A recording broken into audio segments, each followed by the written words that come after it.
Om Shanti. Welcome to Masters of Change. We cannot live everybody's life, but we can learn from their lives by way of stories. Stories are very powerful in terms of giving us a flavor of how a person has shaped himself or herself. Today we have a very special guest with us, Celia from Malaysia. Celia is a senior management member with the Brahma Kumaris in Malaysia. She's been teaching, speaking, giving interviews, sharing her stories worldwide. Today we get to hear from her and understand how her experiments with meditation have rendered magical results in her life. Thank you so much for being with us, Celia. Thank you for this invitation, and thank you so much for your very warm welcome. I'm so happy to be here too. So glad to have you. Thank you. Celia, I read in your bio that you're a public speaker, you're also a meditation teacher, but I want to understand, what were you doing before? Thank you. Well, I was in the corporate world. Okay. I was a management consultant, a very challenging job. I was very ambitious before I got to learn Raj Yoga meditation. But being ambitious is one thing. It really had a toll on my health. I was constantly having some stress, pain, migraine, you may call it. But I didn't realize it because I was so ambitious and wanting to strive to the highest level in the organization. But one day, I would call it a very fateful day, was that I was driving around the neighborhood and I saw a big sign that read, "Free meditation to relieve stress." I was very happy. I went straight into that center and I asked to be introduced to the course. And immediately, on that day itself, I went to take meditation. And that was no turning back, because I learned on the first day, the teacher told us to go back and practice. First thing she taught me was, "You are a soul," which I've never heard before. I'm a soul. But she said, "You go back and practice that you're a soul." And I went back, very good student, sitting on the bed, and I meditated, and that was my first wonderful experience I've never had in my life. I just closed my eyes. I couldn't open my eyes to meditate. I closed my eyes and I felt as if the soul I was like bodiless, you may say. I was separated from the body in the midst, in the suspension, and feeling very light. I felt so light, so peaceful, and yet so calm. I had not experienced that in my life before.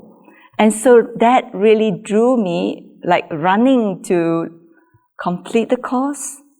And from then on, I enjoyed meditation a lot, and has brought me tremendous benefit, helped me in many, many challenges and obstacles in my life. When you were driving on that street, were you already looking for a place to meditate in, or it just happened? It just happened like that, because I used to work late in the corporate world, you know. You never get back until nearly 7 or 8 o'clock. So I used to work late, but that day I was not feeling well.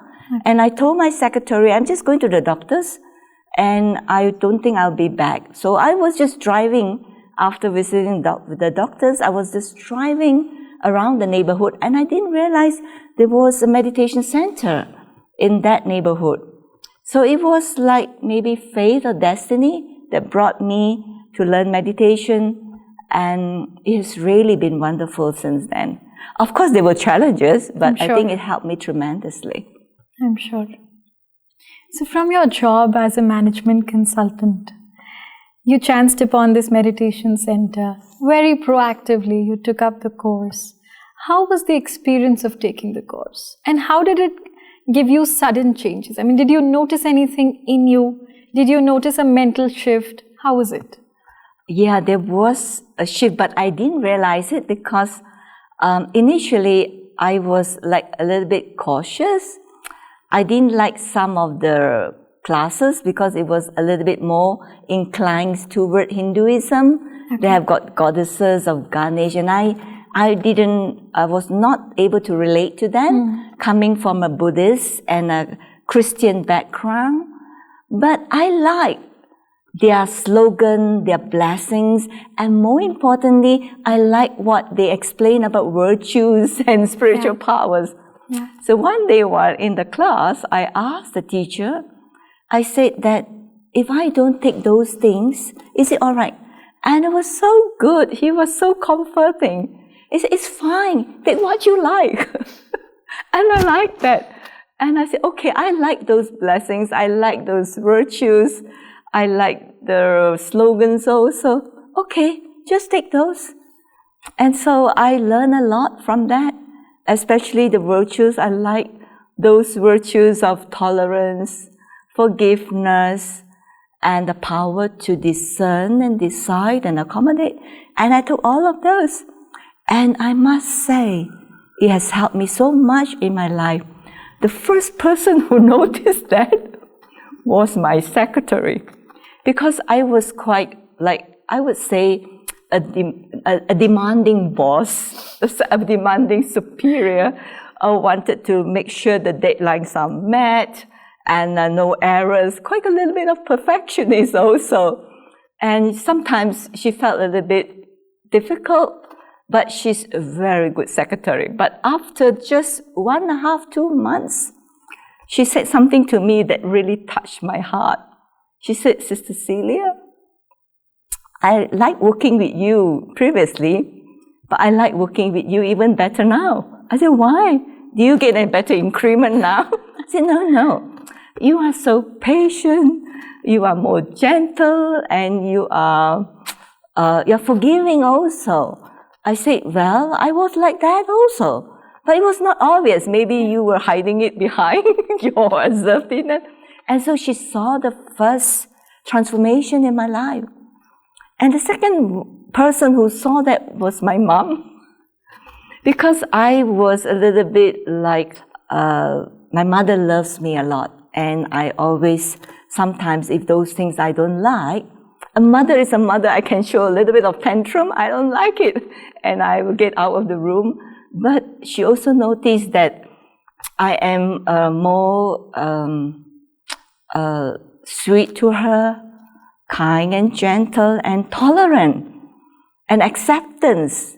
I didn't realize all this change because I was thinking, I like the virtues, I like the powers, I'm just taking it, I'm just listening it. And sometimes what I did was, when I got the blessing which I really liked, I would get it handwritten it very nicely and put in front of my desk, besides my computer, and I would think about it, churn it, you may call it. And so maybe through that, I am like imbibing those virtues and the powers. And so they saw the change in me, but I knew I had to make a lot more effort than that. Those were the initial changes.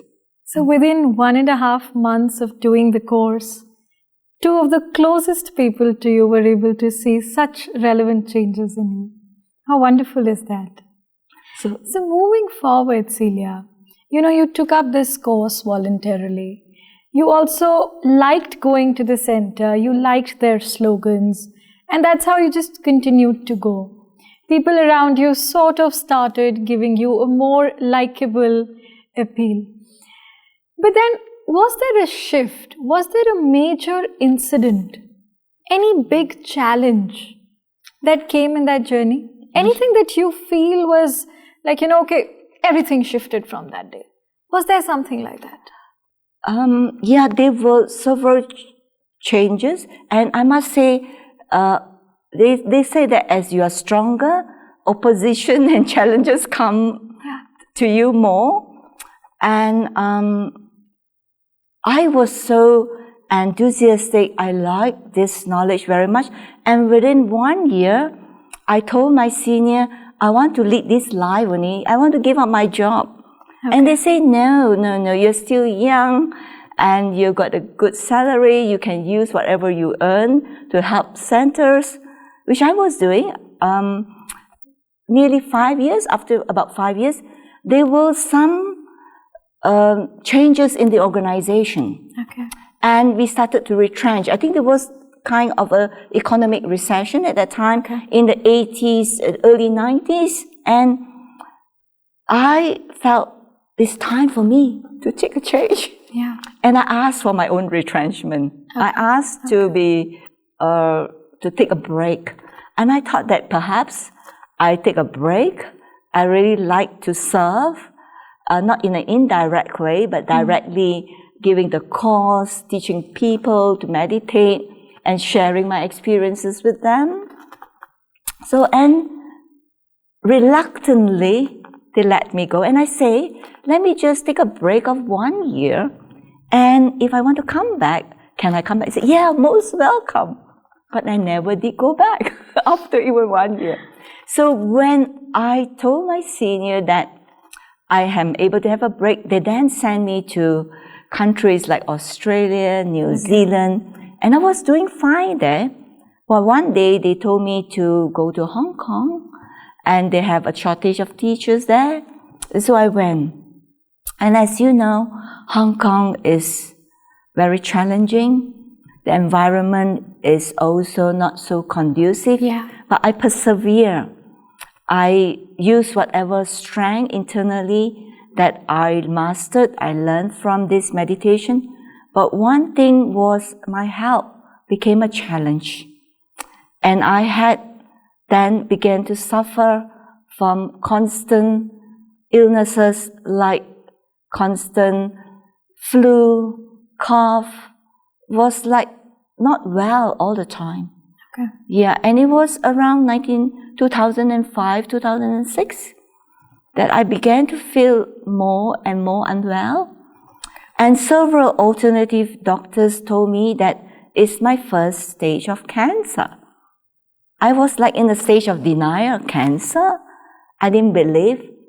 But one of the students whom I gave course, her father also suffered and didn't take any action or any therapy until too late, until the 4th stage, and he left the body. And she called me and told me very seriously, she said, sister, please do something. All your signs of your illness is also, because I've got lumps under my armpit. Okay. And she said that it is a clear sign that you're having lymphoma. And so I took it seriously when the Buddhist monk told me. Another sister, who is a naturopath, she came from Malaysia. She brought all the herbs and she told me, 2-3 people. And so I decided to take it seriously. So seriously that I did intense, I would say day and night, very, very intense meditation. Okay. I'd like to share with you how this has also been a shift in my life. If it had not been this meditation, I don't think I'll be on this show today. I would be like gone. So what I did was, we know the Supreme, the Divine, you may say Almighty Authority. Yeah. And I learned a little bit from Reiki, take power from the universe, focus it on your body and heal your body. But I say, why do I use Reiki when I have got this spiritual knowledge from the Divine, from the Supreme Being, the Almighty Himself? Why not I take power? I know this meditation. So day and night, I visualize the beautiful bright light above me.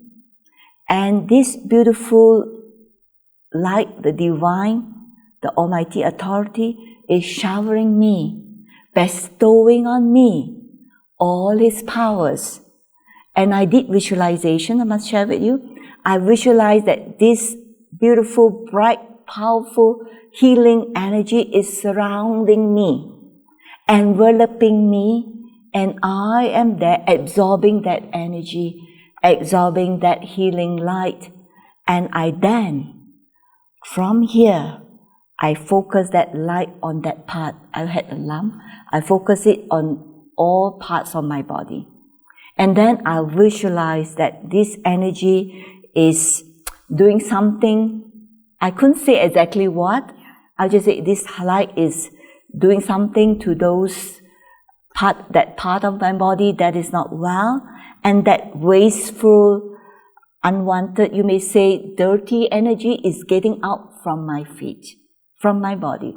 And I'm doing it day and night while sleeping, dreaming. Okay. Sometimes even dreaming, I was doing it so intensely.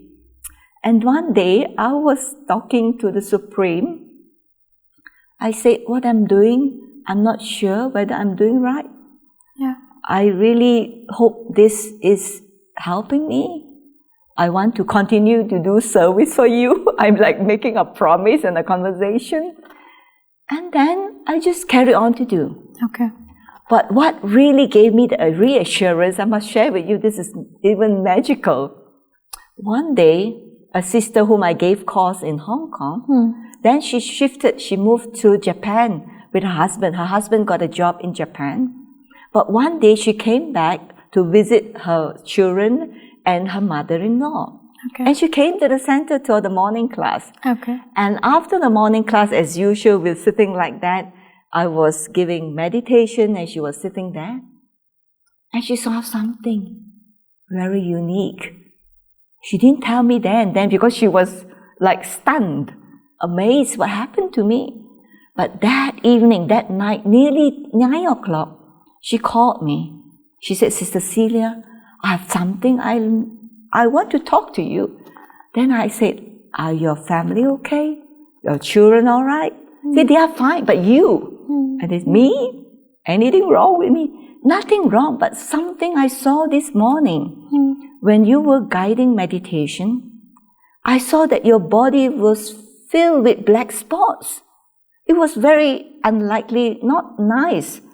Not on your face, but in your body. I said, well, what was it? She didn't know I had cancer. Okay. I said, please continue. And she said, there were black spots. But then suddenly, as I was thinking, what happened to you? Suddenly, a very bright light from up above your head.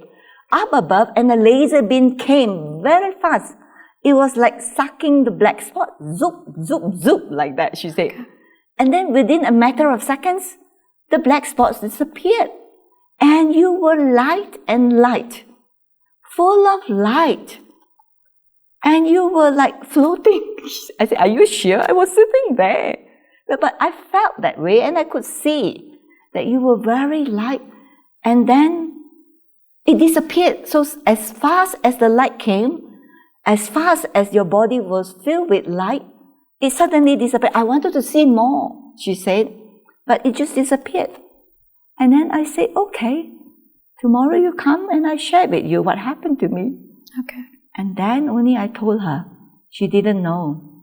And that was like the Supreme Soul, the Divine Being telling me, what you are doing is okay.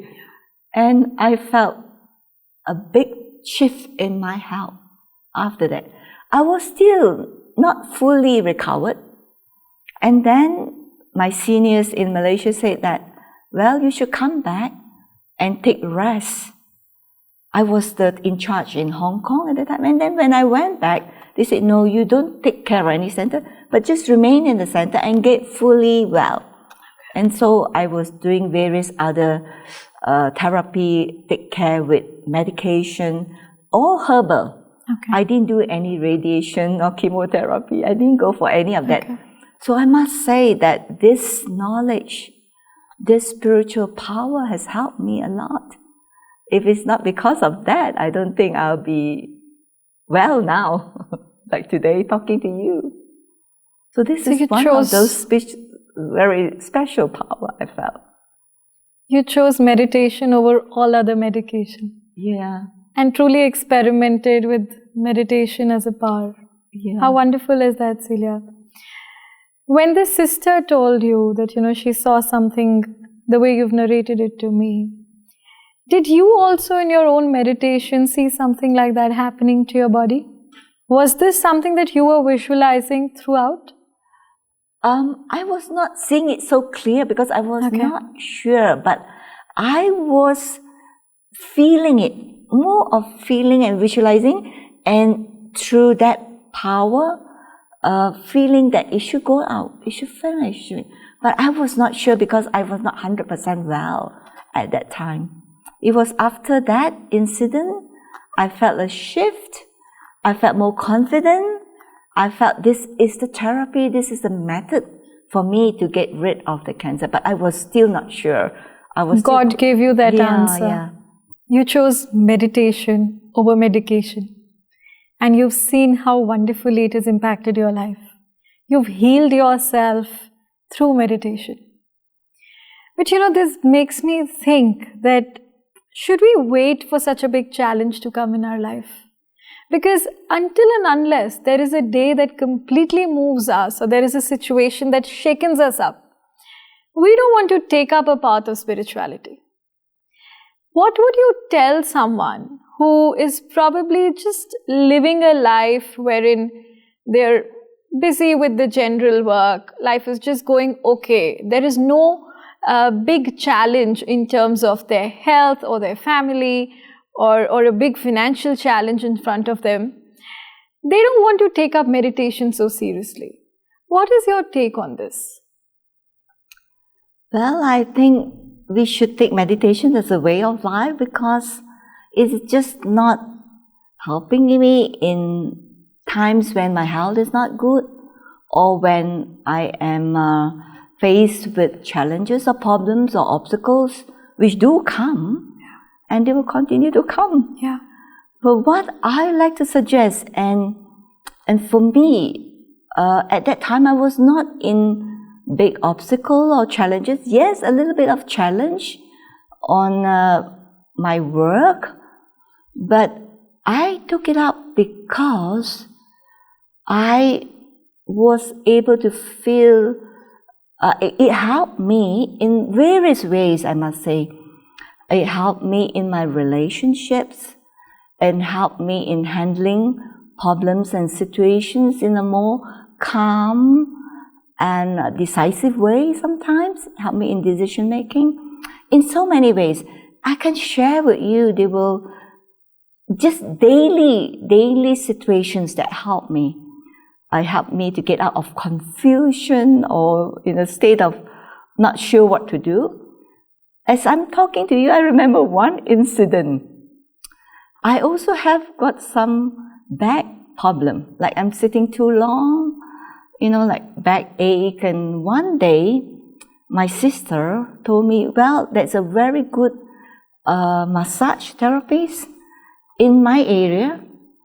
I can take you there, but I won't be able to send you back. So you drive, and we drive together because I have to take my kids back from the tuition, from the school.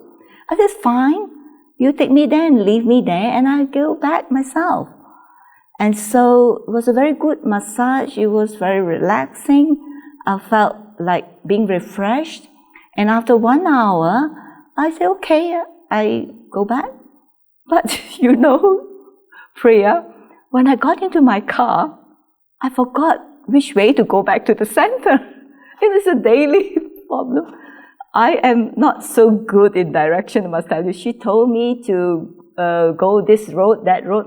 I totally forgot because it was too relaxing, the massage. And so I got into my car and the traffic light. At the traffic junction, I have to decide whether I go straight on, turn left or turn right. And it was 5:30 in the afternoon. And if I do not make the right direction, I will be caught in a very bad, massive traffic jam because there is peak hour from work. And so I said, oh my goodness, I won't be able to get back to the center in time for our evening meditation. And so I decided to pull to the side. Okay. And at the side, I decided to switch off the engine and be silent for a moment, not thinking about where to go or what, or thinking about the problem even. I just took a moment of silence. You would say put a full stop. But I connected with the Supreme Being. I like to always connect. I just, for a moment, I shift my thoughts to Him. I felt that light shining on me. It's just a matter of less than 5 minutes, a couple of seconds. I felt confident enough, so I decided to go. And then I decided, and then I turned right. What made me turn right? I do not know. It's from my inner source of stability, of calmness at that time, or from the energy of the divine. I didn't think about it. I just decided to turn right. And when I turned right and a little bit distant, I could recognize the landmark and I know where to go from there. And so don't you think that this is everyday life? Yeah. And it helped me. This is one situation. Another time was when so many of them, another time it was more profound, I must share with you. At that time when I came back from Hong Kong, the seniors told me not to take care of any center because responsibility is heavy. Yeah. So I stayed with another place with some sisters, and I would go to the main center for meditation every morning. Okay. For early morning meditation, we call it Amrit Vela, hour of nectar, and I would reach there before 4. And I remember that day, a very, I won't say special day, that day was a very unique day. It was 24th of December. Okay. Why I remember? Because that day, many people would have gone out to the party, might have been drinking 1 or 2 drinks too many. And so as I was arriving in the center, couple of meters away, a very sharp turn. I was driving very slowly. One oncoming car coming, he was driving too fast, and in front of him was a smaller car. And the car was driving very slowly, and he must be in a hurry or he was drunk. I didn't know. But he was too fast and he was going to hit me in a matter of seconds.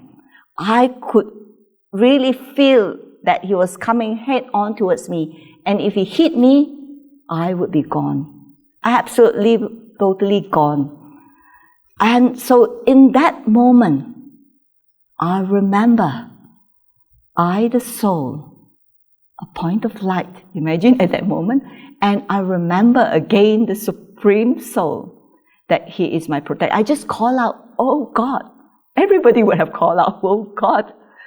And it's just a matter of seconds, the driver swerved.